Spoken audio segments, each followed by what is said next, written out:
ઝાલાવાડની ધરતી પર જ્યારે આગમાંથી આફત વરસી ત્યારે ખેડૂતોના પાકને બચાવવા માટે વઢવાણ માર્કેટિંગ યાર્ડમાં દોડધામ મચી ગઈ છે.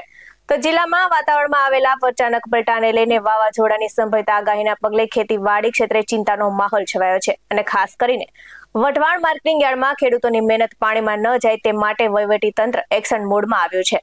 ત્યારે શું છે સમગ્ર વિગત જોઈએ અહેવાલમાં. નમસ્કાર દર્શક મિત્રો, BS9 TV ન્યૂઝમાં આપની સાથે હું છું નેહા પટેલ.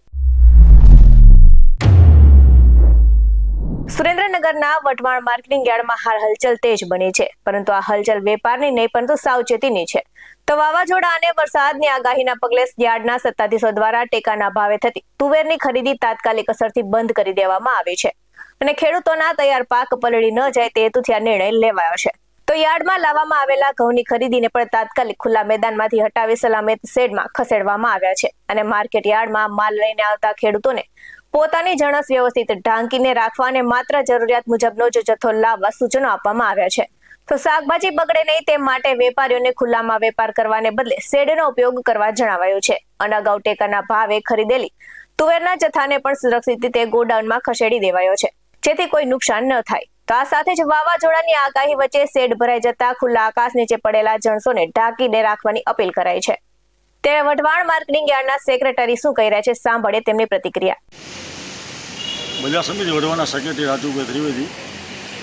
આજરોજ અમારા ખાતાકીય મળેલ સૂચના મુજબ આજની સુરેન્દ્રનગરમાં વરસાદની આગાહી અને વાવાઝોડાની આગાહી કરવામાં આવેલ એ અંગે અમે બજાર સમિતિમાં તમામ વેપારીઓ કામકાજ કરતા દરેક વેપારીઓને અમે તાકીદ કરી દીધેલી છે. આપનો માલ સુરક્ષિત શેડમાં રાખે અને આપણા ખેડૂત દ્વારા જે માલના ઘરેથી લેવામાં આવે તેઓને પોતાના માલ ઢાંકીને લાવે એવી અમે તાકીદ કરી આપેલ છે. અન્ય કેવી વ્યવસ્થા છે? કઠોળની આવક હાલ ચાલુ છે તો તેમના માટે આ તારીખ સરકારશ્રીના ટેકાના ભાવે જે તુવેરની કામગીરી ચાલુ હતી તે આજરોજ તેઓ દ્વારા બંધ રાખવામાં આવેલ છે.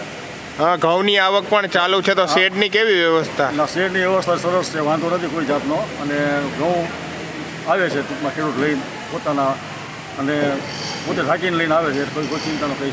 શું અપીલ કરશો ખેડૂતોને, ખાસ કરીને વરસાદ જેવું છે? ખેડૂતોને એવી અપીલ કરવા માગું છું કે જો પોતાનો ખેતરમાં પડ્યો હોય, માલ પડ્યો હોય તોય ભલે, અને ખેતરમાંથી APMCમાં લાવવાનો થતો હોય તોય ભલે, પોતાનો માલ સુરક્ષિત ઢાંકીને ટ્રેક્ટરમાં લાવે એવી અમારી નમ્ર વિનંતી છે. આવા જ વધુ અહેવાલ સાથે ફરી મળતા રહીશું. તમે અમારી YouTube ચેનલને સબસ્ક્રાઇબ કરવાનું, અમને Facebook અને Instagram પર ફોલો કરવાનું ભૂલશો નહીં. બાકી નવી અપડેટ્સ મેળવવા માટે આપ જોતા રહો BS9 TV ન્યૂઝ. નમસ્કાર.